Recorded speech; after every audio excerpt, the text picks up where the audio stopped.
DA রায় কবে? অপেক্ষায় রাজ্য সরকারি কর্মচারীরা।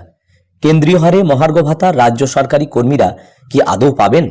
এর জন্য সুপ্রিম কোর্টের রায়ের দিকে তাকিয়ে রাজ্য সরকারের বর্তমান এবং অবসরপ্রাপ্ত কর্মচারীরা। কিন্তু সেই রায় কবে বেরোবে তা নিয়ে এখনও ধন্দে তারা।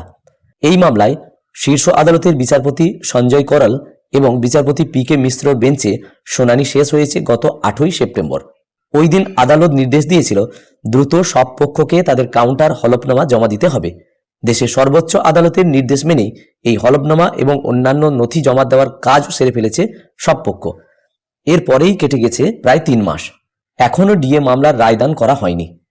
এদিকে বছর শেষ হতে চলেছে। এই পরিস্থিতিতে নতুন করে আদালত রায় দেয় কিনা সেই দিকে তাকিয়ে মামলাকারীরা।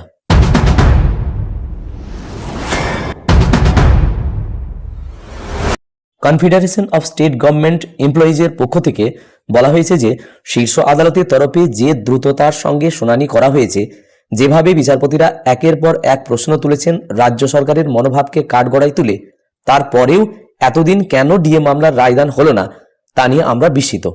আসলে আমরা সবাই আদালতের নির্দেশের জন্যই অপেক্ষা করছি। জানুয়ারিতে এই মামলার রায় বের হয় কিনা তা দিকে তাকিয়ে আছেন মামলাকারীরা। আইনজ্ঞদের যুক্তি, ডিএর বিষয়টি অত্যন্ত জটিল, সব দিক বিবেচনা করেই রায়দান করবে সুপ্রিম কোর্ট। শীর্ষ আদালতের এক বর্ষীয়ান আইনজীবী বলছেন, পশ্চিমবঙ্গের ডিএ মামলার রায় দেশের অন্যান্য রাজ্যের সরকারি কর্মীদের উপরেও প্রভাব বিস্তার করতে পারে। শুনানি চলাকালীন এমনই জানিয়েছিল আদালত।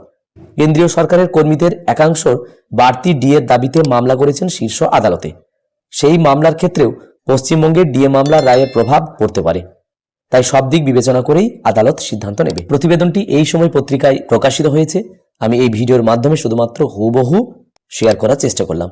ভিডিওটি প্রত্যেককে দেখার জন্য ধন্যবাদ। প্রত্যেকে ভালো থাকুন, সুস্থ থাকুন।